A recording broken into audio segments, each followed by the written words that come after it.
Don't at me.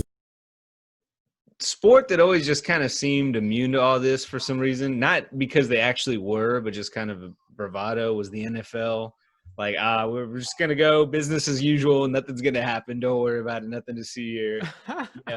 They canceled the preseason, so that happened, and they had to – the players had to really fight for that. On top of that, you're starting to see a lot of players are starting to opt out of playing. So, I mean, all you have to do is go on any kind of NFL Twitter. I'll show you some tweets today. Basically, anywhere you look, hey, next guy up is sitting out the season. The Patriots had 6 players that opted out, including Dont'a Hightower.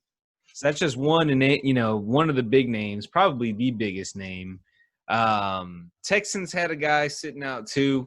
It's just they're starting to stack up more and more and more. And I'll just show you right now. Ian Rappaport, I was checking out his Twitter earlier, and you can just see name after name after name. Got Dont'a Hightower sitting out the season. He makes a message to the team. I think he recently had a kid.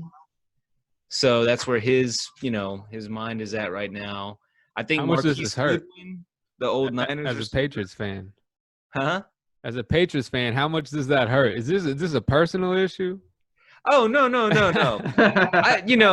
I'm the Brady fan. I'm still gonna root for. Okay. So you're a Brady. No more. So you're no more Pats fan. I'm just wondering. I mean, I kind of want to root for Belichick, but I'm not. It's all Brady love. I mean, that's all it was. You really figured out who Bay was?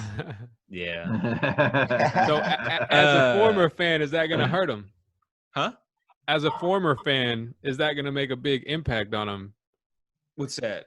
These 6 players that are sitting out, or are these guys just garbage? Oh, no. I mean, Hightower, and not a lot of these names are big names. I think if you were to see a superstar sit out, that's huge. But Marcus Cannon is another big name. The big-ish. That's probably the second biggest name. So, again, it's not a big name, but if you see a big player sit out, I think that'll grab some news. But it's just the sheer volume, and I'm wondering, is a big name going to drop? Like, I wonder, is somebody like that going to say, you know what, I got to sit it out, I got to play it safe? Yeah, earlier I noticed, I think even like Patrick Chung was one of them that just dropped also. Yeah. Pat Chung, Dont'a Hightower. So, I mean, they had a lot of players on the pass. They're probably thinking too, like, man, Bill's going to work the shit out of us. Like, I'd rather not, let's just chill. But, I mean, it's understandable. The team, the NFL hasn't really put out any kind of protocol on how they're planning to keep players safe. The players are pissed that they had to wait this long for them to cancel the preseason that nobody really cares to watch anyway. I get that these players are sitting it out. I wanted to get y'all's feel because it's just I wonder what's going to happen if one of those big names drop. If one of those big names says, hey, I'm going to play it safe. Yeah, one thing I think is interesting is like football, the football atmosphere, I think makes the biggest difference. So not having fans in the crowd is going to make it look pretty much like a preseason or scrimmage game all season. Like that's going to be a weird dynamic. Even for NBA playoffs, like that's just going to be weird. Like imagine how much of that crowd hype and noise that actually even transfers through TVs. So a lot of times you feel that atmosphere when you're sitting on your couch and watching the game. That volume's up. There's a difference. You feel the chanting. Yeah, it's like when you go to the games and it's the playoffs and it's like, man, it don't matter where I sit as long as I'm in the stadium. You can just feel it. You're in there. It's like a different feeling. So I totally understand on that. I can't imagine these football players getting hyped to pretty much run their helmets into each other with nobody cheering them on. What's crazy too, because you feed off of that. Anytime you go to a big game, I mean, Texans games regularly would sell out and they're loud fans. So, I mean, you're around 80,000 people just screaming top of their lungs. It's kind of exhausting. I mean, you kind of get into and just kind of, bang on the seat or, first, you get sucked into it because some obnoxious person's going to be beer breath in your face until you're like, oh, yeah, get out of my face.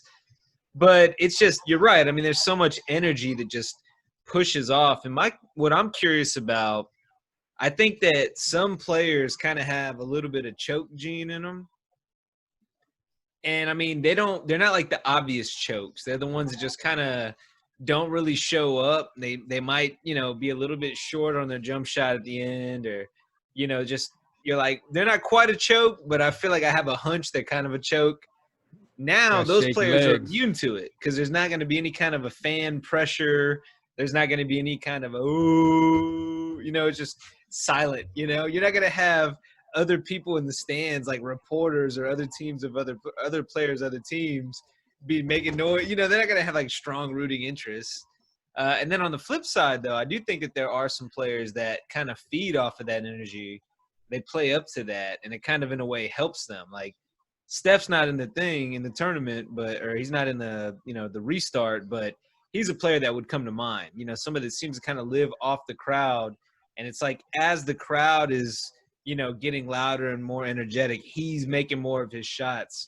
I think they lose out on that now.